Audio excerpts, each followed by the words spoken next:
Hello, welcome to the Brain Scrub, a somewhat improvised approach to mental health. My name is Glenn Sollers. Thank you for tuning into this episode, which is my first video recorded episode after almost 90 podcasts. And I figure this one, with the content I'm about to share with you, it's important that you see me as a human being, my nonverbal cues, to make some connection because I'm going to talk about parental alienation and I want to share my story. There's so many people out there sharing their stories, and I figured it's about time I share mine because change will only happen if we can share stories about what's going on. There's been tons of media attention on many different things, such as sexual abuse, child abuse, you name it.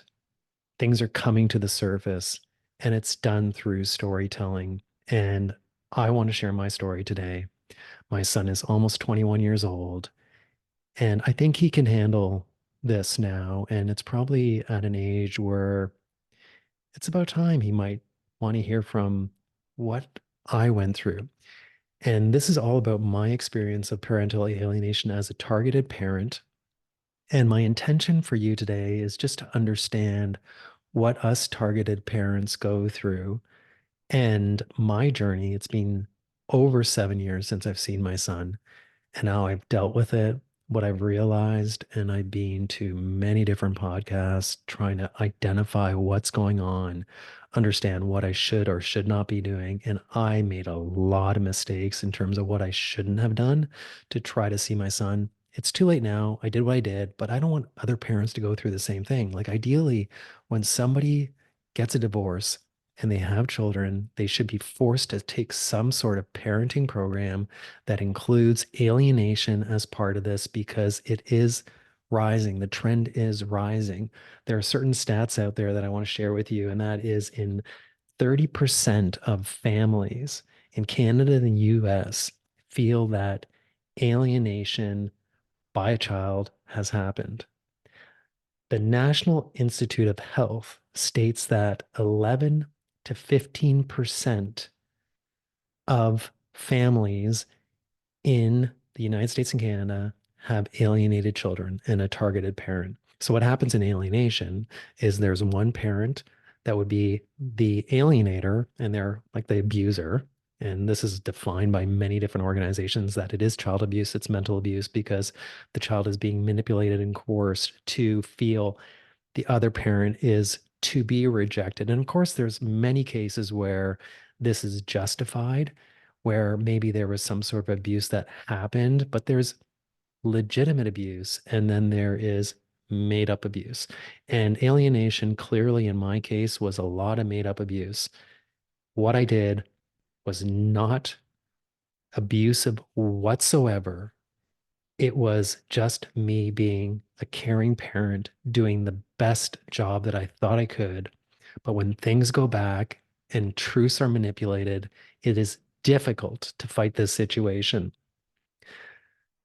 6 to 7% of alienated parents commit suicide. It is a hard thing to go through. I can't even explain how difficult this time's been for me. I've had to go to therapists. I've had to deal with my anxieties. Now it helped me understand how to be a better parent.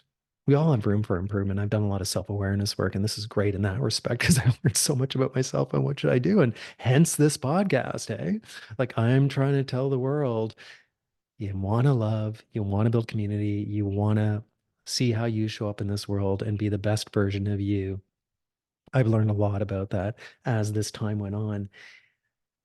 Now, there are many advocates out there that I just want to say thank you to.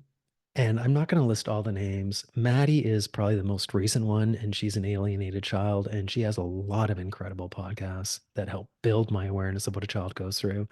Ryan Thomas kind of got me on this like 8 years ago, 7 years ago, when I approached the court system in my country of Canada. I did mention parental alienation, and it was, in my point of view, discounted, not even addressed. And I made it clear in black and white with evidence that this is going on. Amy Baker, huge success story in parental alienation's done a lot for the community. And there are so many others advocating, trying to change the system because the system is broken. Kids are being abused, and it's not just the kid that is being abused or the kids, it is the extended family. Essentially, somebody is saying, you are no good, and the other parent is all good.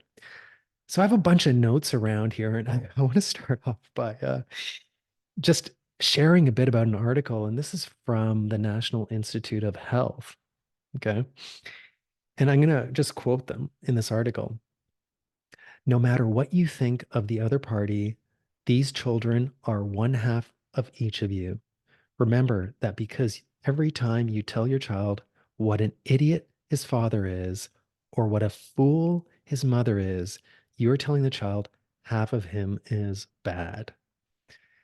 Now, sadly, there's no right or wrong, but it is what it is. More men are targeted than women.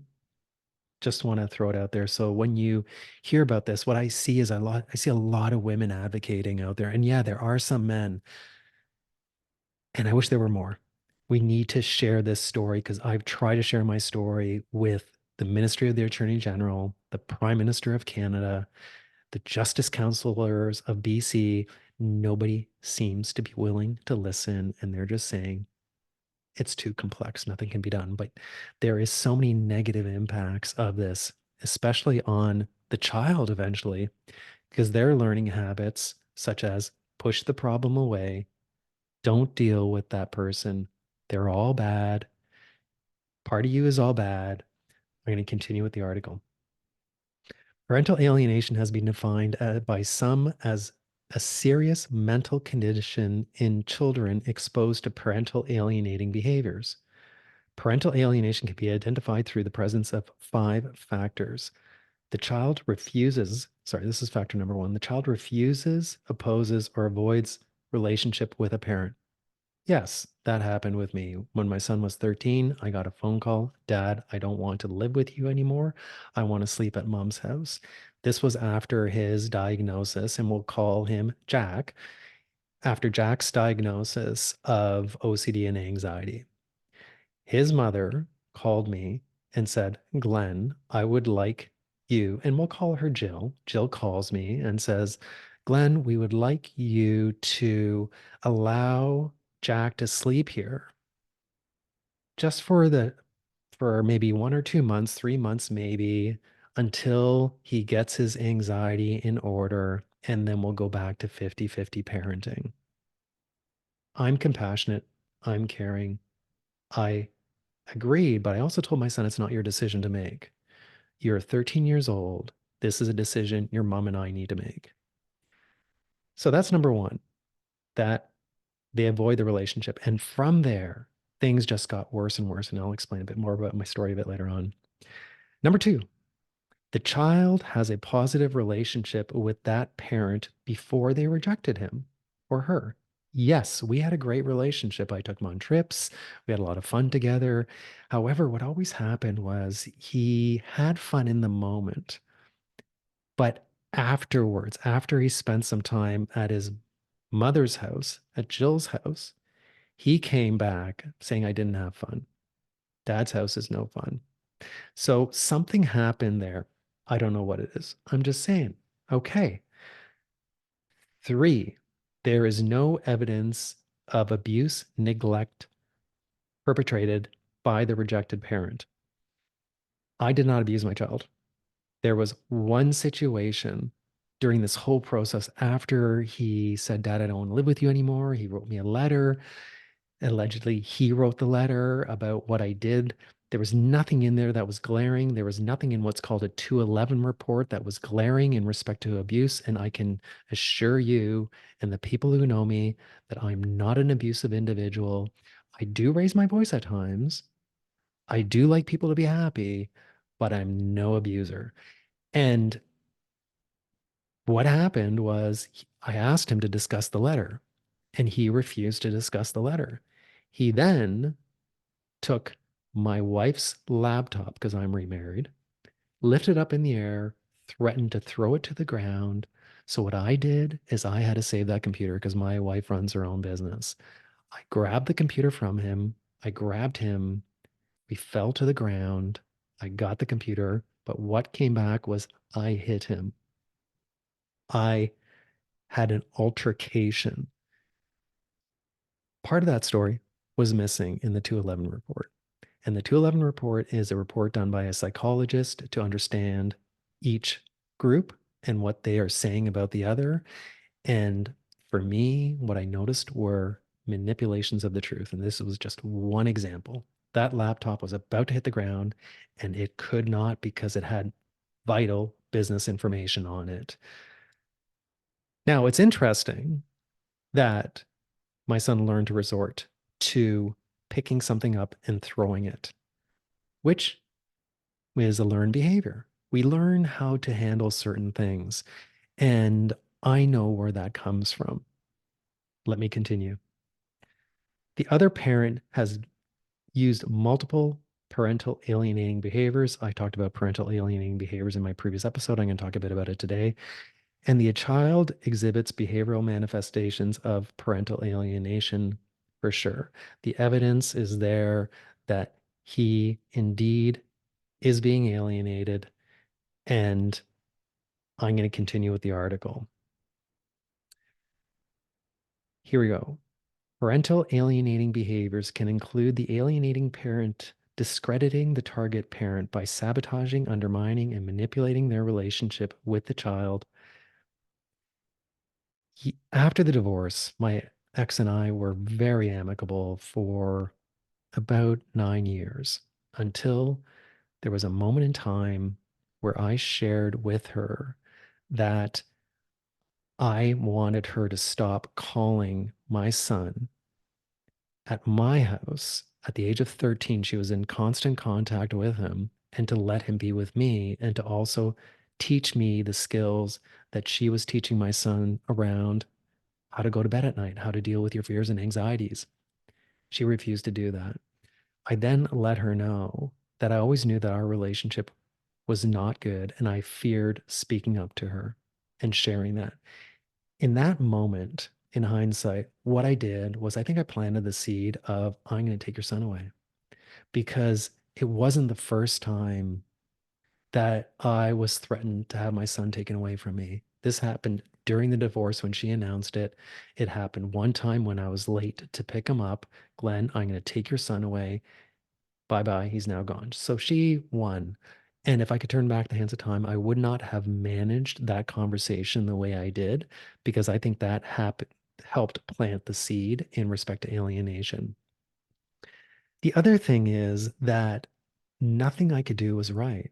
I always heard back from her after visits that Glenn, what you did was wrong. You should be doing this. I would get asked from her to please make sure your child is safe. Please take care of Jack when he's in your custody. I, I would get calls. Can I speak to Jack? I want to make sure he's okay. So there is this picture painted that I am a terrible parent, that I am unsafe, that my house is unsafe, that the way my wife and I parent our mutual son, Jack, is the wrong way of parenting, and her way of parenting is the right way of parenting. This went on for a while. I'm going to get more into that. And sorry that this is a longer podcast, but there's a lot of information to explain here. And I hope you have the patience to listen to this. It has been suggested that alienating parents present with paranoid, histrionic, or narcissistic personality traits and have affective disorders, suicidal ideation, and the lack of resilience around separation and loss. They also tend to have dysfunctional histories and poor relationships with their parents. Ooh, what do I share here? That's true. There was there was dysfunction with her and her family, for sure.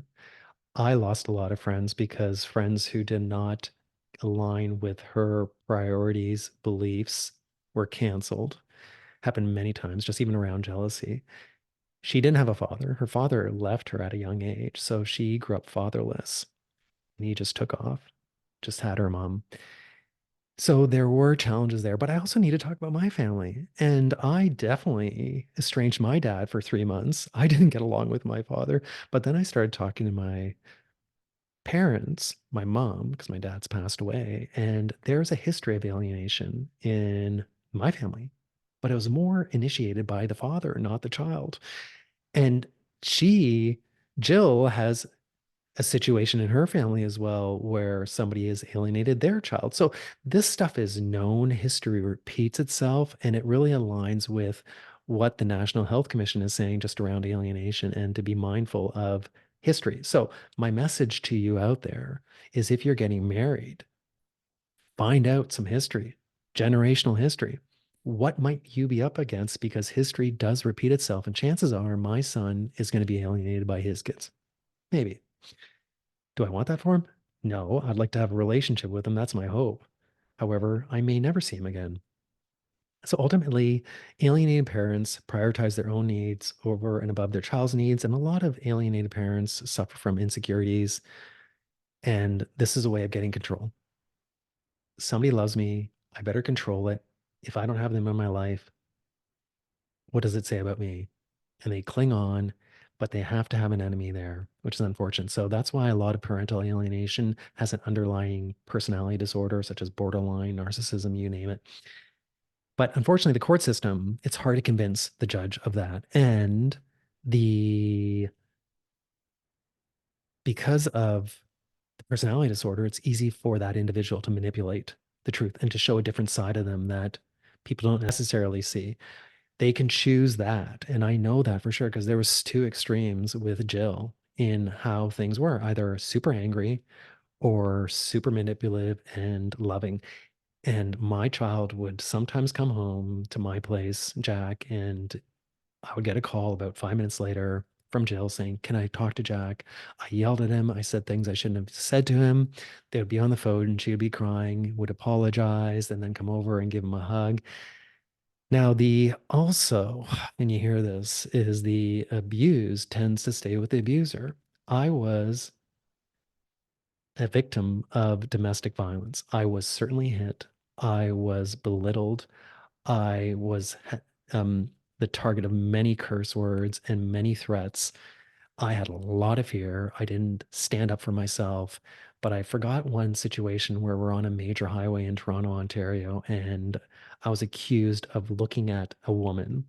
And we had our friends in the back of the car, and I get a punch in the face from my ex. I completely forgot about that. But these are the things that can happen. Like there's emotional outbursts. So you can imagine what that child is dealing with. And there could be fear because even he said to me, "Dad, you know how mom is. I'm not going to talk back to her." His mom was also very alone, and I was with somebody else. So I had a whole different dynamic. And I'm not saying that things were perfect in my home. They were far from perfect. We learned a lot of lessons about what not to do. And I made my mistakes and I apologized for all that. Never got anything back. Nothing is wrong with the alienating parent. It's just the targeted parent. That's the problem. In terms of the targeted parents, I love this statement here. Back to this article. Targeted parents can present with a history of passivity, emotional constriction, and overaccommodation of demands made by the ailing parent. Yep, I did that. I had so much compassion, and I still do. But like, it was so funny. My wife said, "You know what? You have some anger to deal with here, and to do this activity around anger." And I tried to do it, and I couldn't get angry at my ex. I couldn't get angry at my son. I processed a lot of that stuff because I have so much compassion. And a rational human being would be willing to work things out with both parents because I was always there for my son. I got a lot of accolades from my ex, Jill, about Glenn, you're doing a great job. Thank you so much. I was always there for her. I always helped her out. So things were great until again, I kind of cut her off as a friend by setting my boundaries. You can do some research on that if you want. In terms of the child, suggest anxious, fearful, or overly passive children may lack the resilience to withstand the alienating process. Psychological consequences for children subjected to parental alienation behaviors are clear, with both negative, immediate, and long term effects. These include self esteem issues, anxiety, depression, substance use, increased suicidality. I've never even heard that word, school related difficulties, and a greater risk of being alienated from their children in the future. I know my son had a lot of fear, and I know where that fear comes from. And there was times we went on trips, he was afraid of even being in a subway. He was afraid of certain things. I know he was taken to the bathroom, even at the age of 12, with his mom, hand in hand, doing these things because I know she has a lot of fear and I get where her fear comes from. And I'm not angry with her about her fear, but when it's used against me and me being an unsafe individual, that's where problems arise. That's what I disagree with in how the other parent, Jill in this case, is made to look all good, and my way of parenting is all bad. Now I'm going to get a bit more into the story. In my situation, and this is my experience, I was in a state of fear. I grew up as a fearful child. I get that. And I have a lot of compassion for people, and I don't speak up when I need to speak up. And that's a challenge for me. And I know that's one reason my son indicated he didn't stay with me is because I didn't stand up for him in front of my wife. And I admit that I did not always stand up for him. And if I could, I would, but I also have to be mindful of agreements that I have with my wife. And ultimately, in good relationships, the husband and wife are partners. But one thing, and the line was crossed, was if you're in a family where you have a child that you inherit and they become your stepchild, one rule is never discipline that child. It's up to the biological parent to discipline the child. And yes, we made mistakes. We had to see a counselor about how to parent my son, but I digress. So I lacked in being an advocate. I was a coward. I am a coward. And what I witnessed was, in her case, strained relations with the family, no relationship with her father, a need to be super loving. And she was, but then she was very jealous, lost a lot of friends, got into rage, physical abuse. She had a lot of fear. We had an alarm system on our house that was on even in the evening, even in the daytime. There's certain extremes that happened. Lack of friends. I had to cancel a lot of my friends out. There was a lot of blame. And this led to eventually she announced a divorce because she met somebody else. In the divorce, and here's where I get into my story. She told me during one of the arguments that I will take everything from you, including your son.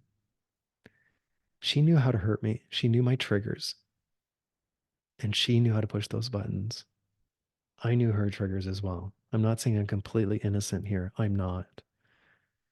And in my podcast, if you listen to my other episodes, you will hear more about what I've learned, what I've done differently as a result of learning from my experiences. We moved to two separate homes and we were relatively close together as well. We ended up getting 50-50 custody. My son was 4. He had extreme separation anxiety. Drop him off at day camp or school, and he would cry for about 5-10 minutes. Sometimes when Jill dropped Jack off, he would cry for about 5 minutes and then he was fine. But then what was happening was there was this over coddling, like, I don't want to let you go. I love you so much. I'm going to miss you so much. And what goes through a child's mind in those moments? And that's something to really consider. I wonder what a child is thinking about that. We had two different styles at home. My ex, Jill, I know they went to watch movies a lot. They would sit on the couch, snuggle and watch movies. They went for walks. They didn't go any trips other than to see some family. They had fun, apparently, but there was angry bouts and there was a lot of apologizing to my son when he was over for misdeeds that happened at her house.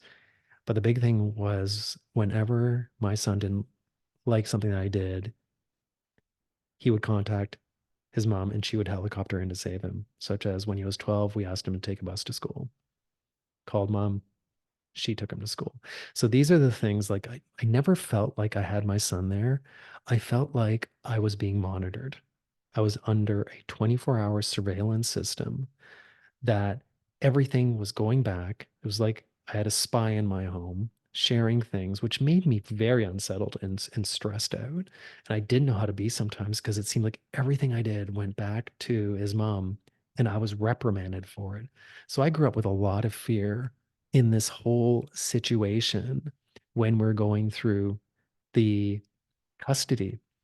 And we both had 50-50 custody. And actually, things worked out really well for the most part. We had a good relationship. My home was completely different. We went on adventure hikes. We had some business stress going on. I was running my own business. My wife was running her own business.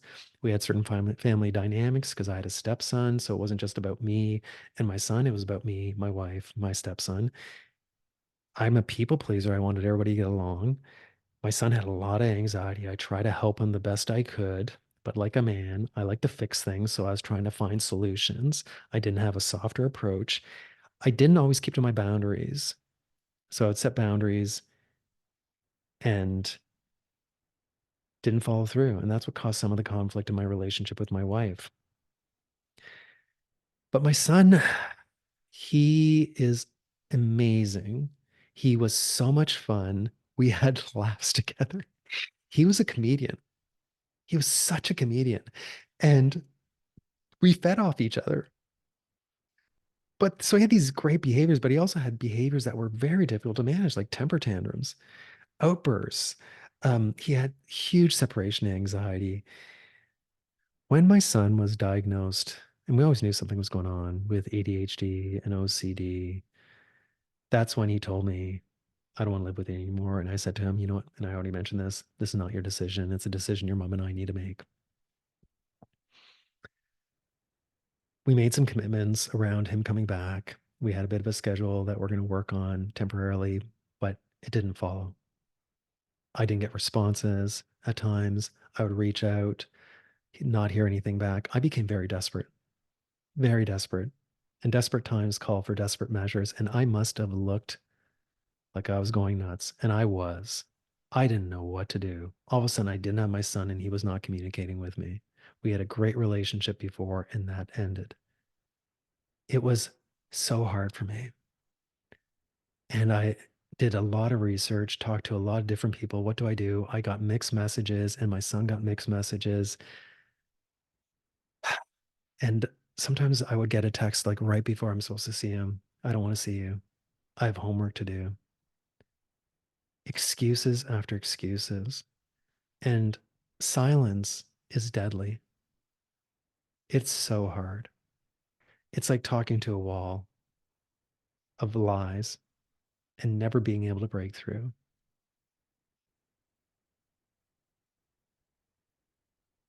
There were things that came through where I could tell his mom was writing the text. It wasn't him. This was not 13-year-old language. I knew his writing style. I knew the number of mistakes he made. He didn't make any mistakes in these communications to me. And there was one time where he said, Dad, I'm going to come back and be with you more, but I want to have a Game Boy because my stepson just left to go to another country and he took his Game Boy with him. Sorry, it's not his Game Boy, his Xbox or whatever, PlayStation. So I bought him a PlayStation. He comes over, I show him the PlayStation, and later on he says, You're trying to manipulate me. Like these are things a 13-year-old doesn't say. This adult speak. And it didn't stop there. There were so many other things that happened. I try to convince him to go to a self-empowerment workshop. And this was before this all happened as well. That I went through and kids go through and they feel empowered. His mom said no.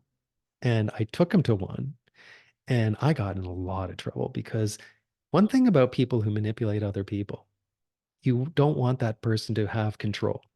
You want to be in control of that person. So there's things that are happening that are clearly an effort to control and keep my son with her, apartment in her house, a dog, these different things. And I hear this kind of stuff on his podcast as well. And it's hurting me because his mom's all good and I'm all bad. There was him needing to be meditated to and with every time he went to bed. So every night she would call when he was 13 and do a meditation with him. And I said, you need to teach me how to do this. I should be able to do this when he's in my custody. And she said, no. Like that took away the control. So I was never trusted to do things with my son. She did universe healing, mathematics healing around predicting the future based on star alignment and mathematics. I completely disagreed with that. She did it. So what she wanted was allowed, and I allowed her to do it. But what I wanted was not allowed and was seen as all bad. Messages of defamation of my character in front of my son and then in front of my wife. Like one time she belittled my wife for being late to pick him up for school by 5 minutes and verbally abused her in front of my son. Me, I was bringing my son after a hockey game to a work event, and I said, we don't have time for a shower. We have to go there right away. And she said in front of my son, you only think about yourself. You don't care about anybody else. This is what I endured. Constant bombardment of, you're not good enough. You're not doing the right thing. And it's hard to deal with that. The other thing, so when this alienation happened and we're going through this, there was many situations that unfolded that clearly align with what alienation is all about. One thing is manipulating truths or completely converting a truth to something else, threats. So I was threatened to not go to his hockey game. He sent me a text saying, come to my hockey game again, and I will not see you for a very long time. I was a DJ at the game. I kept the score at the game. I was involved at the game and I listened to him. I stopped going. But there was a threat there and nothing I did was wrong. I just watched his hockey game and I was proud of my son. There was another example that was quite something where he had a concert and he was playing in the concert and he contacted my mom and said, Grandma, do you want to come see me? And she said yes. And then he said, I'd like dad to come too. And wow, that touched my heart that he wanted me to be there. I was about to go and she gets a text saying, I don't want dad to be there. I went anyway. After the concert, he and Jill left and didn't even say a word to us. And then my mother was reprimanded for bringing his father to see him in a concert. These are things that for a child to see this, what's going on? Where is this fear? Like there was one time where he said, Dad, you can only talk to me if you see the counselor we're seeing. So I went to see the counselor. We had a conversation. And then I tried to talk to him. I went to his house to talk to him. I knocked on the door, and I've never done anything violent to them ever. And his mother yells at me, say, leave, you're scaring your son, starts screaming. And my son's in the background. She called the police, apparently, called 911. I get a visit from the police. But this is what I mean, like these extremes. And for a child, calling the police on your father must have a huge impact on them. In fact, one day I rode by his house on my motorbike. I tooted my horn to wave hi. I saw him in the window and I get an email. If you come to my house again, I'm going to call the police. Yet the abuse that I've experienced, like one time I was walking to yoga, and as I was walking to yoga, I was going through a park and I had to go close to our house because my yoga studio was like by our house, but it's not directly by our house. It's like 300 meters away. And who do I run into? Jill. What does Jill say? Jill says, are you effing stalking me? Are you effing stalking me? And I'm like, whoa. And I keep on walking and I say, no. And I'm just going to yoga, and she still was screaming. I call the police just to notify them. And apparently she called at the same time saying, I'm being stalked. I was accused of being stalked. My son was adamant that I'm stalking them. Made up. There was, gosh, there were so many things that I can share here. I eventually decided I have to go back to court because he's not coming to see me. He's not responding to me. And I self litigated, which was a mistake, but I was worried about losing money as well. I wish I would have fought it more and I didn't.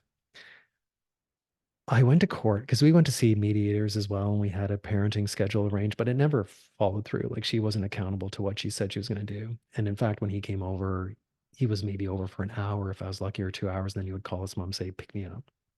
And in constant communication on the text in terms of what's working, what's not working, what's dad doing, what is he not doing. Like I mentioned, constant monitoring. Agreements were not adhered to. So I went to the court and I said, we need to adhere to an agreement because I was paying child support. I was doing everything that I was supposed to be doing. And I said, this is the situation, Judge.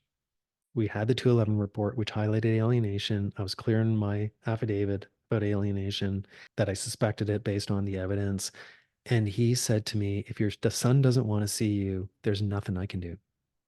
At the age of 13, the judicial system in Canada, in my point of view, is not on your side. The fact that the family law system and the mental health system in this country don't seem to dialogue, and yet a child and how they're brought up is going to have a long-term impact on so many others. My child's not talking to anybody in my family. Nobody. He's lost half his family. So it becomes this codependence between parent and child, and they're there to support each other. Like there's times I heard that he would have to go to her room at night and cuddle because she was afraid. Like he was fitting the role, in my opinion, of a father taking care of her. And for a child to go through that, and for me to experience the threats and lose a child, like there's things we could have done to work this out and figure things out. We were both seeing the same counselor. She was defiant that she will only do what Jack wants. And that's how she showed up at the meeting. Stoic, no emotional expression whatsoever. I couldn't win. I could not win. The judge sided with Jill, and I said, there's nothing I can do anymore. I've done everything I can. I'll leave it up to Jack if he wants to contact me. Yeah, I gave up. A while later, we decided we had to get out of the neighborhood. My parents moved from Ontario. My mom and Jack had a great relationship, and she was hoping to spend more time with him. She's now 80 almost, and it's been 8 years. Uh, we ended up leaving where we lived to move to a place where I can cultivate community and happiness and avoid having to be around her. She was very toxic, and I have a lot of fear about her. Just want to share a few other things before I stop this recording. In terms of vacations, I was not allowed to go on vacation unless I agreed that she would be in touch with my son once every 2 days. Constant control, constant monitoring. I was accused of leaving my son in a forest on a bike all by himself. Never happened. He fell down on his bike, and I said, get up, you'll be fine. He was 12 years old at the time, or 13. He was crying, and eventually I started to leave a bit, but I could see him in sight. And she was told I left him in a forest. This is a tactic that people use all the time. If your kid starts crying and they're of a certain age, you're going to leave them and eventually they're going to come after you.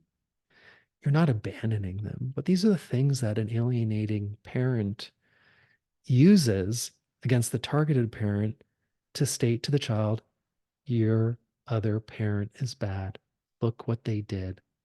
And then the child starts giving the parent who's alienating stories that align with their thinking, and you cannot win. It's a self fulfilling prophecy. It's hopeless. I've been trying to get in touch with my son ever since this has happened. I've sent letters, and I've sent letters that maybe I shouldn't have sent. And that was during my emotionally turbulent times. He's received an inheritance from my family of a substantial amount, but there was no condolences. No, I'm sorry you went through that. Nothing. There is no empathy. He used to be very empathetic, no feeling of guilt. In fact, on his podcast, which I made the mistake of listening to, he refers us to as like a bad word. Nobody cares about him. He's talking about lies on his podcast that we've said. Like these are things that he believes, but are clearly not true. If you're going through this, I'm sorry. It's important to focus on you, do what you can. This is the hardest thing I've ever been through in my life. It impacts me every single day. I've lost my son. I may never see him back again until either maybe he leaves his house, his mother passes away. I don't know. And I hope he does well. He sounds like he's doing well right now. And that's another thing to consider is at least the alienating parent loves them so much that they're not willing to let go and in safe hands. But the impact of losing so many people in your life and not having a parental figure around to provide some balance. There's so many fatherless and motherless kids out there.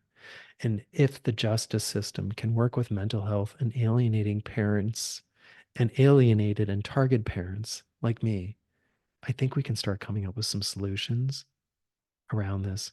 But it's going to take some effort. It's going to take some time. It's going to take some collaboration. I'm open to ideas. I have recently launched an email address, which is thebrainscrub@gmail.com. I encourage you to reach out to me. If you have some ideas around advocacy, what we can do, there are so many people out there that are trying to do the right thing. For whatever reason, it doesn't seem like governments are listening, and it's time to get them to listen. And thankfully, some countries are making progress. Thanks for allowing me to share this. I try to focus on the facts, observable data, and I think it's very important to have compassion about what the other parent has gone through. They're only doing what they know to do. And maybe they don't even know what they're doing. But sadly, there are so many people impacted by that. I have my faults. Jack has his faults. Jill has her faults. We all have our faults. But if we can start treating people like human beings, not like labels or mistruths or us versus them, I think we can do a lot for humankind and this world. Thanks for listening.